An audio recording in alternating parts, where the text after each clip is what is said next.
இன்று 7ஆம் திகதி 7ஆம் மாதம் 2016ஆம் ஆண்டு புதிய நாள். இன்றைய நியூஸ் ஃபர்ஸ்டின் பிரதான செய்திகள் வாயிலாக உங்கள் அனைவரையும் சந்திக்கிறோம். உங்களோடு நின்று கொள்ளும் நான் ஜெஃப்ரி செபதாசன். இன்றும் பல்வேறு தகவல்கள் நியூஸ் ஃபர்ஸ்டின் பிரதான செய்திகளில் காத்திருக்கிறது. முதலில் தலைப்புச் செய்திகள். இலத்திரனியல் ஊடக நிறுவனங்கள் வரையறைகளை மீறி சட்டவிரோதமாக செயற்படுவதை கண்காணிப்பதற்கு நவீன தொழில்நுட்பத்தை பயன்படுத்துமாறு ஜனாதிபதி தெரிவிப்பு. முன்னாள் பிரதி போலீஸ் மா அதிபர் அனுர சேனநாயக்க எதிர்வரும் 20ஆம் திகதி வரை மீண்டும் விளக்கமறியலில். இந்திய மீனவர்களின் அத்துமீறல் தொடர்பில் பாராளுமன்றத்தில் விவாதம். பூந்தோட்டம் நலன்புரி முகாமில் வசிக்கும் 34 குடும்பங்களுக்கு புளியங்குளத்தில் வீடுகள் அமைக்க காணி கையளிப்பு.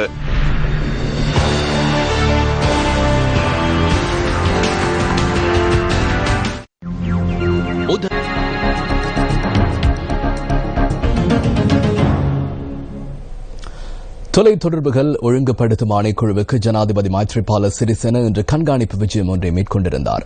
ஆணைக்குழுவின் செயற்பாடுகள் தொடர்பில் ஆராய்வதற்கு அவர் அங்கு சென்றிருந்தார். தொலைத்தொடர்புகள் ஒழுங்குபடுத்தல் ஆணைக்குழு 2004ஆம் ஆண்டு முதல் ஜனாதிபதியின் கீழுள்ள நிறுவனமாக மாற்றப்பட்ட போதிலும் அதன் செயற்பாடுகளை ஜனாதிபதி ஒருவர் கண்காணித்த முதல் சந்தர்ப்பம் இதுவென ஜனாதிபதி ஊடகப் பிரிவு குறிப்பிட்டது. இந்த ஆணைக்குழுவின் வெற்றிடங்கள் தொடர்பில் இதன்போது ஜனாதிபதியிடம் சுட்டிக்காட்டப்பட்டதுடன் தகுதியானவர்களை இணைப்பதற்கான நடவடிக்கைகளை மேற்கொள்ளுமாறு ஜனாதிபதி இங்கு அதிகாரிகளுக்கு பணிப்புரை விடுத்தார். நாட்டில் உள்ள அரசு மற்றும் தனியார் ஊடகங்கள் தொடர்பில் சில வாரங்களாக நான் ஆய்வொன்றை மேற்கொண்டிருந்தேன். அரசு சார்பற்ற அனைத்து ஊடகங்களினதும் செய்தி அறிக்கையில் அரசாங்கத்திற்கு எதிரான அரசாங்கத்தை விமர்சிக்கும் செய்திகளே 80% ஒளிபரப்பாகின்றதாக எனக்கு கிடைத்த அறிக்கையில் காணப்படுகின்றது. 20% செய்திகளே அரசாங்கம் சார்பில் ஒளிபரப்பப்படுகின்றன.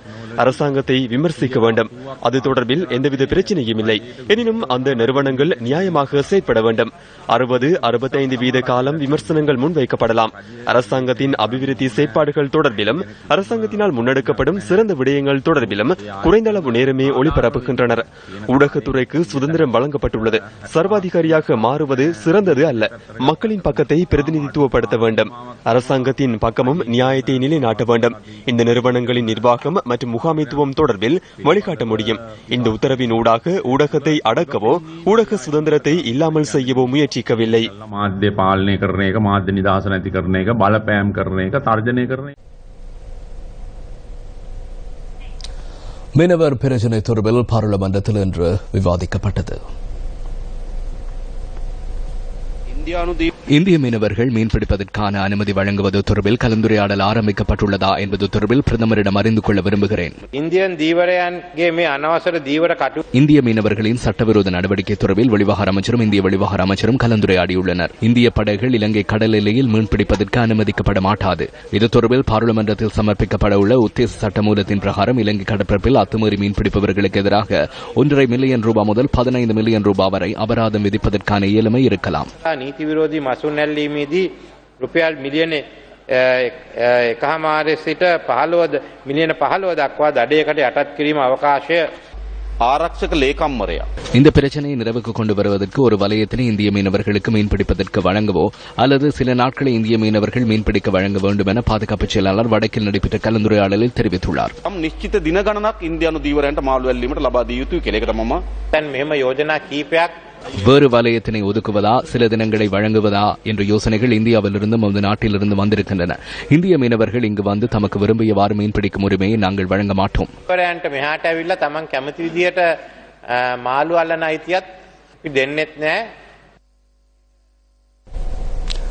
இலங்கை கடற்பரப்பில் அத்துமீறி மீன்பிடியில் ஈடுபட்ட போது நெடுந்தீவில் கைது செய்யப்பட்ட 16 இந்திய மீனவர்களும் விளக்கமறியலில் வைக்கப்பட்டுள்ளனர்.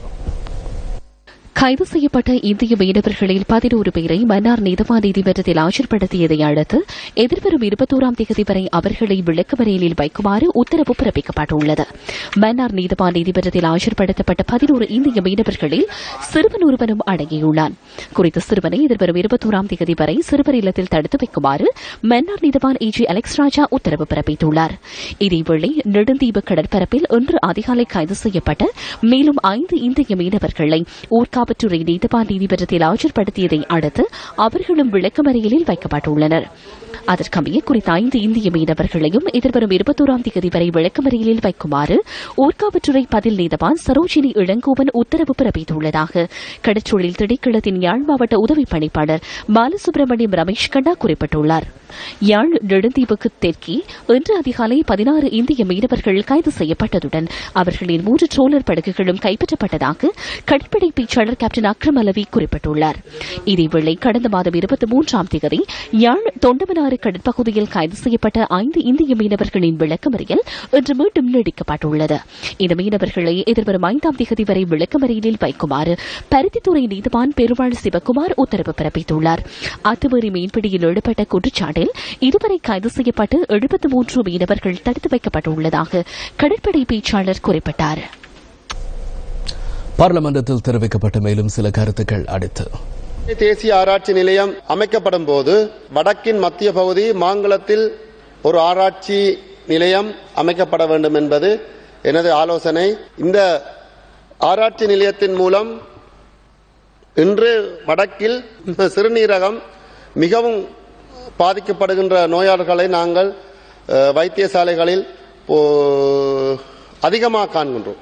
ஏன் இந்த சிறுநீரக பிரச்சனை வடக்கில் உள்ள மக்களுக்கு அதிகமாக வருகின்றது என்பதை இந்த ஆராய்ச்சியின் மூலம் கண்டறியப்பட்டு அது தடுக்கப்பட வேண்டும். கண்டறியப்பட்ட விடயங்களை தடுப்பதற்கு முயற்சிகள் எடுக்கப்பட வேண்டும்.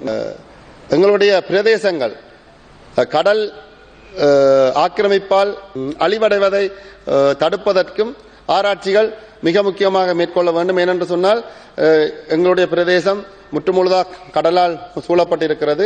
அந்த வகையில் அந்த ஆராய்ச்சிக்கும் மிக முக்கியத்துவம் கொடுத்து எங்களுடைய நிலங்களை எங்களுடைய மக்களை கடல் அனர்த்தத்திலிருந்து பாதுகாக்கின்ற அந்த ஒரு முயற்சியையும் இந்த ஆராய்ச்சியின் மூலம் எடுக்கப்பட்டு அதற்குரிய முயற்சிகள் எடுக்கப்பட வேண்டும். எமது நாட்டில் பிறந்து இலவச கல்வியை கற்றுக்கொண்டவர்கள் இந்த நாட்டில் காணப்பட்ட வன்முறை கலாச்சாரம் காரணமாக இந்த நாட்டில் தொடர்ந்து நிலைத்து நின்ற அந்த இனப்பிரச்சனையை தீர்க்காததன் காரணமாக இந்த நாட்டிலிருந்து வெளியேறி அவர்கள் அந்நிய நாடுகளுக்கு சேவகம் செய்ய வேண்டிய ஒரு நிர்பந்த நிலை ஏற்பட்டிருக்கின்றது. எனவே புலம்பெயர்ந்து சென்ற எமது புத்திஜீவிகளையும் விஞ்ஞானிகளையும் அறிவியலாளர்களையும் தொழில்நுட்பவியலாளர்களையும் இந்த நாட்டுக்குள் கொண்டு வந்து இந்த நாட்டை கட்டியெழுப்புவதற்குரிய சரியான ஒரு மார்க்கத்தை கண்டுபிடிக்க வேண்டுமாக இருந்தால் முன்மொழியப்படுகின்ற இந்த இலங்கை தேசிய ஆராய்ச்சி மன்றம் என்பது மிகவும் வினைத்திறனுடனும் விளைதிறனுடனும் செயற்படக்கூடிய விதத்தில் நீங்கள் ஆவண செய்வீர்கள் என்று நாங்கள் நம்புகின்றோம். தோட்ட தொழிலாளர்களின் சம்பள பிரச்சினை தொடர்பில் பாராளுமன்ற உறுப்பினர் தினேஷ் குணவர்தன கருத்து வெளியிட்டார். தமிழ் மொழி பேசும் சாதாரண தோட்ட தொழிலாளி எவ்வாறு நிவாரணம் பெறுவது? தங்கள் பிரதிநிதிகள் சென்று தமிழ் மொழியில் கதைக்க முடியாவிட்டால் அமைச்சர்கள் 3 இருக்கின்றனர். திகாம்பரம், ராதாகிருஷ்ணன், மனோ கணேசன் ஆகியோர் 2500 ரூபாய் வழங்காவிட்டால் வீதியில் உண்ணாவிரதம் இருப்பதாக கூறுகின்றனர். இதுவரைக்கும் யாருக்கும் வழங்கப்படவில்லை. பொதுமக்கள் மிகவும் இக்கட்டான நிலையில் வாழ்கின்றனர். கோதுமை மா, சீனி ஆகியவற்றின் விலை என்ன? தோட்ட தொழிலாளர்களும் சாப்பிட்டு குடித்து வாழ வேண்டிய மக்கள் அல்லவா? கூட்டு ஒப்பந்தத்தின் பிரகாரம் 1000 ரூபாய் கேட்கின்றனர். 1.5 வருடங்கள் கடந்துவிட்டன. 2500 ரூபாய் மற்றும் கூட்டு ஒப்பந்தத்தை எப்போது நிறைவு செய்யும்?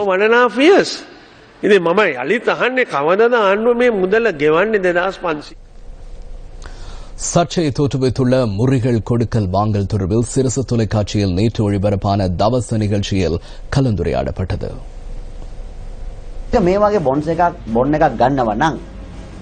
முறிகள் கொடுக்கல் வாங்கலின் போது 1 பில்லியன் ரூபாய் என்றே விளம்பரப்படுத்தினார்கள். எனினும் பின்னர் 20, 10 பில்லியன் என மாற்றினார்கள். 20 பில்லியன் என ஆளுநர் கூறினார். எனினும் 10 பில்லியன் தேவை என ஆலோசனை வழங்கியது யார்?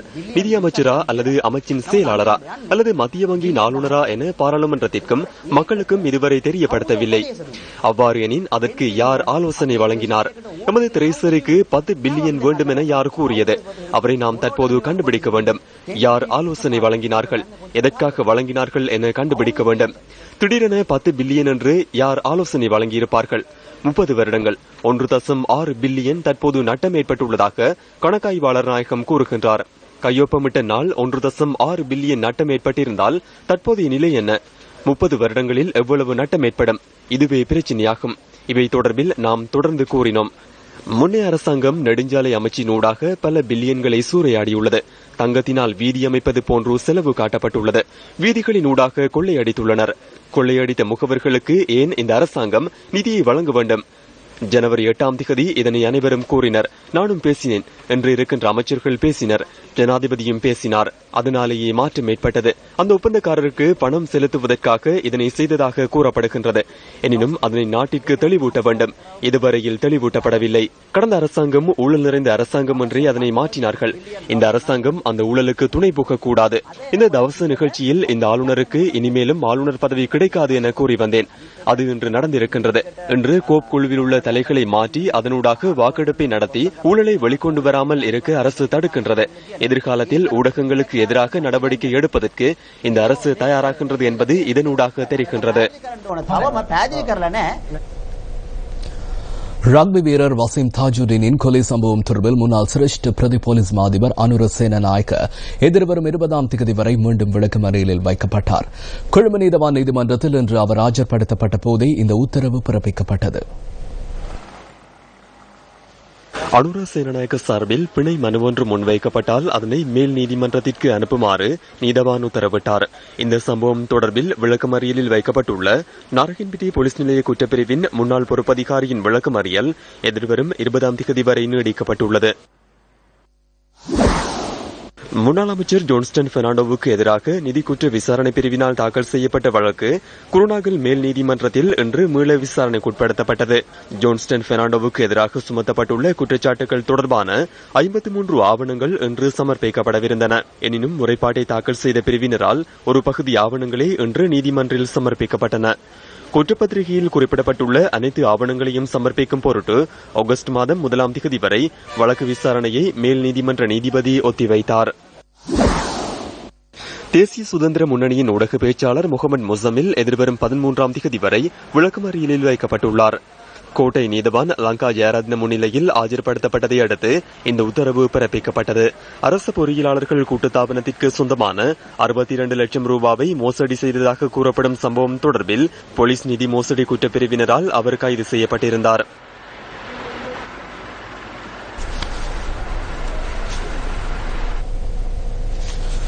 வவுனியா புளியங்குளத்தில் வன பாதுகாப்பு திணைக்களத்துக்கு சொந்தமான 40 ஏக்கர் காணி பூந்தோட்ட முகாமில் தங்கியுள்ள மக்களின் மீள்குடியேற்றத்துக்காக அரசிடம் கையளிக்கப்பட்டுள்ளது. இந்த முகாமில் நீண்ட காலமாக வசித்து வரும் மக்களின் நிலை தொடர்பில் மீண்டும் சிந்தியுங்கள் செயற்திட்டத்தினூடாக அண்மையில் நாம் வெளிக்கொணர்ந்தோம். நியூஸ் ஃபர்ஸ்ட் மீண்டும் சிந்தியுங்கள் செயற்திட்டத்தை முன்னெடுப்பதற்காக கடந்த மாதம் 25ஆம் தேதி வவுனியா பூந்தோட்ட முகாமிற்கு சென்றிருந்தோம். வறுமையின் மத்தியில் அடிப்படை வசதிகளற்ற நிலையில் பூந்தோட்ட முகாமில் வாழும் மக்களது நிலையை நியூஸ் ஃபர்ஸ்டினூடாக வெளிக்கொணர்ந்தோம். யுத்தம் காரணமாக இடம்பெயர்ந்த மக்கள் 1995ஆம் ஆண்டு இந்த முகாமில் குடியேற்றப்பட்டனர். எனினும் யுத்தம் மௌனிக்கப்பட்டு 7 வருடங்கள் கடந்துள்ள நிலையிலும் சொந்த வீட்டில் வாழும் கனவு எட்டாக்கனியாகவே உள்ளது. 20 வருடங்களாக எதுவித அடிப்படை வசதிகளுமற்ற நிலையில் இந்த மக்கள் வாழ்ந்து வருகின்றனர். தேர்தல் காலங்களில் அரசியல்வாதிகளின் வாக்குறுதிகளை நம்பி வாக்களித்து தாம் ஏமாற்றப்பட்டதாக மக்கள் தெரிவித்தனர். 6 மாதம் தானே கையை காட்டிட்டு போனாரு. அடைக்கலாம் செல்வம் அடைக்கலாம் வந்தாரு. உங்களுக்கு 3 மாதத்துல உங்களுக்கு இந்த 4ஆம் கட்ட சாலமல்ல காணித்தாரு அப்படின்னாரு. ஆனா வந்து சொல்லிட்டு போனாங்க.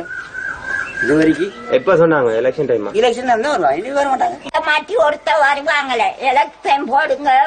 நாங்களும் பரம்பரையா ஸ்டேட்லயும் போட்டு இங்கேயும் வந்து போட்டுட்டு தான் இருக்கிறோம். பூந்தோட்ட முகாமில் வசிக்கும் 34 குடும்பங்களுக்கு குறித்த காணியில் வீடுகள் அமைத்துக் கொடுக்கப்பட உள்ளதாக மீள்குடியேற்ற அமைச்சின் செயலாளர் வேலாயுதம் சிவஞான ஜோதி குறிப்பிட்டார். இந்த காணியை சுத்தப்படுத்தும் நடவடிக்கைகள் விரைவில் முன்னெடுக்கப்படும் எனவும் அவர் குறிப்பிட்டார். மேலும் அரசாங்கத்தின் குறைந்த நிதி முதலீட்டுடன் தனியார் நிறுவனம் ஒன்று குறித்த பகுதியில் வீடுகளை கட்டிக் கொடுப்பதற்கு இணங்கியுள்ளதாகவும் வேலாயுதம் சிவஞான ஜோதி தெரிவித்தார். இதேவேளை பூந்தோட்ட முகாமில் தங்க வைக்கப்பட்டுள்ள 66 குடும்பங்களுக்கான வீடுகள் வவுனியா சின்ன அடம்பன் பகுதியில் நிர்மாணிக்கப்பட்டு வருகின்றமை குறிப்பிடத்தக்கது. மக்களது பிரச்சினைகளை கருத்திற்கொண்டு செயலாற்றும் அதிகாரிகள் பாராட்டுக்குரியவர்கள்.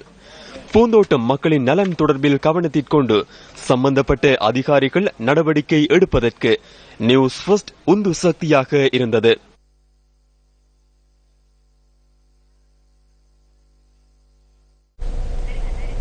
நீங்கள் இணைந்திருப்பது இலங்கையின் முதல் தர செய்தி வழங்குனர் நியூஸ் ஃபர்ஸ்டின் பிரதான செய்திகளோடு. யாழ்ப்பாணத்தில் புதிதாக நிர்மாணிக்கப்பட்ட ஆயுர்வேத மருந்து விற்பனை நிலையம் இன்று திறந்து வைக்கப்பட்டது. யாழ்ப்பாணம் KKS வீதியில் அமைக்கப்பட்டுள்ள ஆயுர்வேத மருந்து விற்பனை நிலையம் சுகாதார அமைச்சர் ராஜித சேனாரத்னவினால் இன்று திறந்து வைக்கப்பட்டது. இந்த நிலையத்தினூடாக ஆயுர்வேத மருந்து பொருட்கள் குறைந்த விலையில் விற்பனை செய்யப்பட உள்ளன.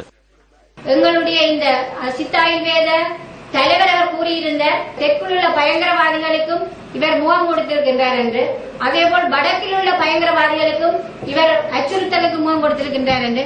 ஆனால் நான் நினைக்கின்றேன் எங்களுடைய வடக்கில் உள்ள பயங்கரவாதிகளால் இவருக்கு எந்த விதமான அச்சுறுத்தலும் இருக்கவில்லை.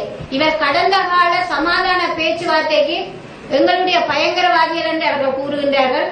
எங்களுடைய தமிழீழ விடுதலை புலிகளோடு பேச்சுவார்த்தையை நடத்தியிருந்த எனது கணவன் மகேஸ்வரன் அமைச்சராக இருந்த வேளை எங்களுடைய ஐக்கிய தேசிய கட்சி ஆட்சி காலத்தில் எங்களுடைய வீட்டில் தமிழீழ விடுதலை முக்கிய உறுப்பினர்களை கொண்டு வந்து தனியாக வைத்து அவர் பேசியிருந்தார். அதாவது சமாதானத்துக்காக. மிகவும் மோசமாக யுத்தம் நடைபெற்றுக் கொண்டிருக்கின்ற காலங்களிலே இங்கு வழங்கப்பட்ட மருந்துகளின் அளவு மிகவும் மட்டுப்படுத்தப்பட்ட குறைந்த அளவில் இருக்கும்போது எங்களுடைய சித்த வைத்தியர்கள் எங்களுடைய யுத்தம் நடந்த பிரதேசங்களிலே மக்களுடைய உயிரை காப்பாற்றுவதற்காக இந்த சித்த மருத்துவ முறையை மிகவும் நேர்த்தியாக செய்து மக்களை நோய் நொடிகளிலே இருந்து பாதுகாத்திருந்தார்கள். சித்த மருத்துவம் எங்களுடைய பாரம்பரிய வைத்தியம். அந்த வைத்திய முறையை நாங்கள் எங்களுடைய மக்கள் மீண்டும் முழு அளவிலே பயன்படுத்துவதற்குரிய ஏற்பாட்டை இந்த மாகாண அமைச்சு நாங்கள் முன்னெடுத்திருக்கின்றோம். இதேவேளை நச்சுத்தன்மையற்ற மருந்துகள் குறித்து அரச பொறிமுறை தொடர்பில் தெளிவூட்டும் மாவட்ட வேலை திட்டம் சுகாதார அமைச்சரினால் இன்று ஆரம்பித்து வைக்கப்பட்டது. இதன்போது சுதேச வைத்தியர்கள், துறைசார் அதிகாரிகளுக்கு ஆயுர்வேத மருந்துகள் தொடர்பான அரசின் கொள்கைகள் தொடர்பில் விளக்கம் அளிக்கப்பட்டன. வடமாகாணத்தில் நிர்மாணிக்கப்பட உள்ள பொருளாதார மத்திய நிலையம் தொடர்பில் சர்ச்சை தொடர்ந்தும் நீடித்துக் கொண்டிருக்கும் நிலையில் புத்திஜீவிகள் இவ்வாறான கருத்துக்களை பதிவு செய்கின்றார்கள். வடமாகாணத்தில் மத்திய பகுதியாக மாங்குளம், ஓமந்தை போன்ற பகுதிகளெல்லாம் காணப்படுகின்றன. வவுனியா நகரத்துக்கு அண்மையில் இருக்கிறதால் தாண்டிக்குளம் ஒரு விவசாய பண்ணைக்கு அருகாமையில் தான் இந்த நிலம் கேட்கப்படுகின்றது. அந்த விவசாய பண்ணை அணிந்து போகும். பொருளாதார மையம் வந்தால் அதில் வாகனங்கள், உற்பத்தி கழிவுகள், தொழிற்சாலை கழிவுகள் அல்லது வியாபார நிலைய கழிவுகள் மற்றும் போக்குவரத்து வந்து வரும்போது விவசாய நிலங்களும் விவசாய பண்ணைகளும் அழிந்து போவதற்கான சாத்தியக்கூறுகள் காணப்படுகின்றன. ஓமந்தை இப்போ இன்னும் வளராத ஒரு பிரதேசமாக காணப்படுகின்றது. ஏனையின் வீதியை அன்றி, அதாவது பிரதான போக்குவரத்து மார்க்கத்தை அண்டி ஓமந்தை பகுதி காணப்படுகின்றது. எனவே போக்குவரத்து பிரச்சனை எதுவுமே இருக்காது. இன்னும் வளர வேண்டிய ஒரு பிரதேசத்தில் கொண்டு போய் பொருளாதார அபிவிருத்தி மையத்தை போடுவதுதான் மிகவும் சாலவும் சிறந்தது. இன்றைக்கு இந்த பொருளாதார மத்திய நிலையம் தொடர்பாக எங்கே அமைப்பது தொடர்பாக அரசியல்வாதிகள் மத்தியிலே ஒரு குழப்ப நிலை ஒன்று ஏற்பட்டிருக்கிறது.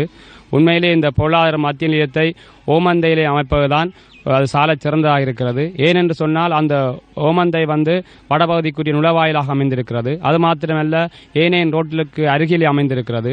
பல்வேறுபட்ட இடங்கள் இருந்தாலும் கூட ஓமந்தையிலே அந்த பொருளாதார மத்திய நிலையத்தை அமைப்பது வடபகுதிக்கு மாத்திரமல்ல இலங்கையினுடைய எல்லா பகுதிகளுக்கும் அது ஒரு சால சிறந்தாக அமைகின்றது என்பதுதான் என்னுடைய கருத்து.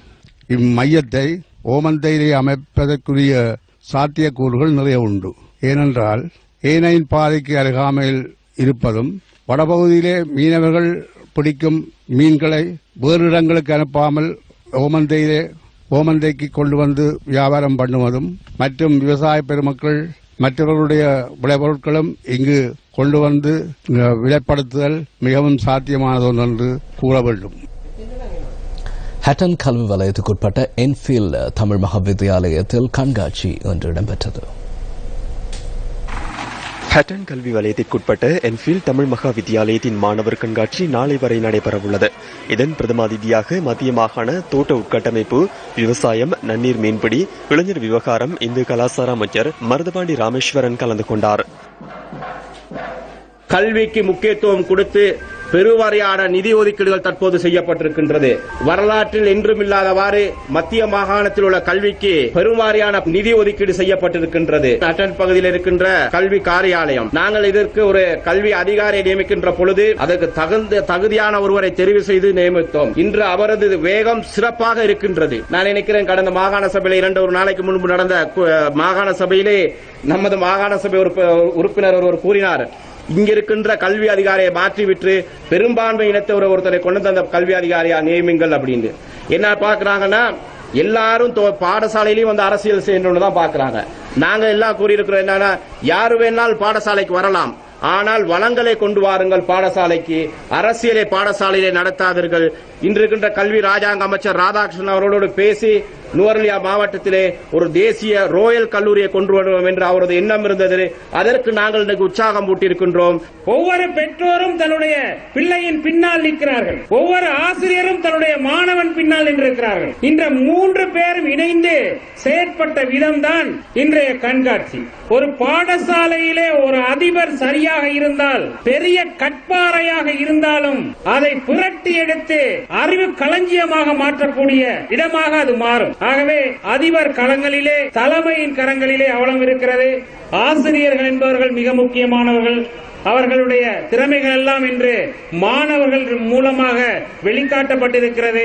அந்த ஆசிரியர்களுக்கு என்னுடைய மனப்பூர்வமான வாழ்த்துக்களை தெரிவித்துக் கொள்கின்றேன். பாடசாலை எப்போது சுற்றாடல் நல்லதாக அமைந்திருந்தால்தான் மாணவர்களின் மனநிலையில் ஒரு மாற்றம் ஏற்படும், கல்வி நிலையில் அவனுடைய மாற்றம் ஏற்படும்.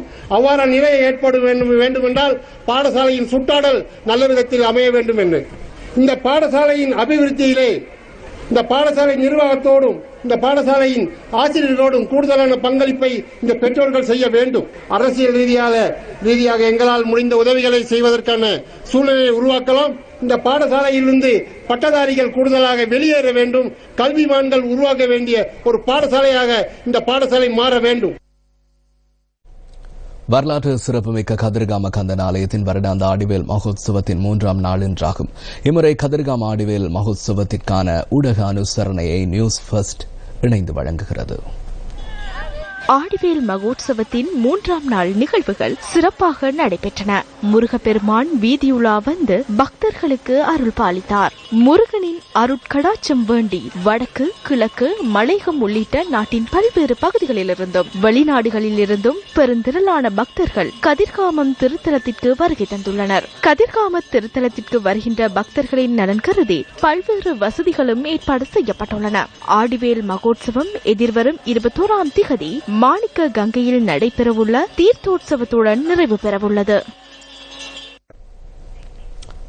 தாய்நாட்டின் விடுதலைக்காக உயிர் தியாகம் செய்த தேசிய வீரர் கேப்டன் ஹென்றி பெதிரிஸின் நினைவு தினம் இன்றாகும். 1888ஆம் ஆண்டு ஆகஸ்ட் மாதம் 16ஆம் திகதி காலியில் பிறந்த ஹென்றி பெதிரிஸ் கொழும்பு ரோயல் கல்லூரி மற்றும் கல்கிசை புனித தோமஸ் கல்லூரியில் கல்வி பயின்றார். உயர்கல்வியை நிறைவு செய்த பின்னர் ராணுவத்தில் இணைந்த அவர் சிறிது காலத்திலேயே நகர பாதுகாப்பு ராணுவத்தின் கேப்டனாக பதவி உயர்வு பெற்றார். பிரித்தானிய அரசாங்கத்திற்கு எதிராக செயற்பட்டமையினால் ஹென்றி பெதிரிஸை சுட்டுக் கொள்வதற்கு தீர்மானிக்கப்பட்டதுடன் 1915ஆம் ஆண்டு ஜூலை 7ஆம் திகதி அந்த தீர்மானம் நடைமுறைப்படுத்தப்பட்டது. எனது கண்களை ஏன் கட்டுகின்றீர்கள், நீங்கள் என்னை சுடும் காட்சியை நான் காண விரும்புகின்றேன் என்ற கம்பீர வசனங்கள் ஹென்றி பெதிரிஸின் மீது துப்பாக்கிச்சூடு நடத்த ஆயத்தமாகவிருந்த ராணுவ வீரர்களை ஆச்சரியப்படுத்தியது. ஹென்றி பெதிரிஸின் கொலை சுதந்திர போராட்டத்திற்கு பாரிய ஒரு அழுத்தமாக அமைந்தது. பின்னர் அவர் மீது சுமத்தப்பட்ட குற்றச்சாட்டு தவறானது என நிரூபிக்கப்பட்டது. தேசிய வீரர் ஹென்றி பெதிரிஸின் மரணத்தினால் வேதனையுற்ற அவரின் பெற்றோர் அவரின் நினைவாக கொழும்பு ஹெவ்லாக் சுற்றுவட்டத்தில் இசிபத்தனாராமய விகாரையை நிர்மாணித்தனர். 1971ஆம் ஆண்டு ஹென்றி பெதிரிஸின் உருவத்துடனான தபால் முத்திரையொன்றும் வெளியிடப்பட்டது. நாட்டிற்காக உயிர் தியாகம் செய்த எட்வர்ட் ஹென்றி பெதிரிஸை நினைவு கூர்ந்து இசிபத்தனாராமயவில் தான நிகழ்வொன்றும் ஏற்பாடு செய்யப்பட்டிருந்தது. 101வது நினைவு தின நிகழ்வு ஹெவ்லாக் சுற்றுவட்டத்தில் அமைந்துள்ள ஹென்றி பெதிரிஸின் உருவச்சிலைக்கு அருகில் இடம்பெற்றது.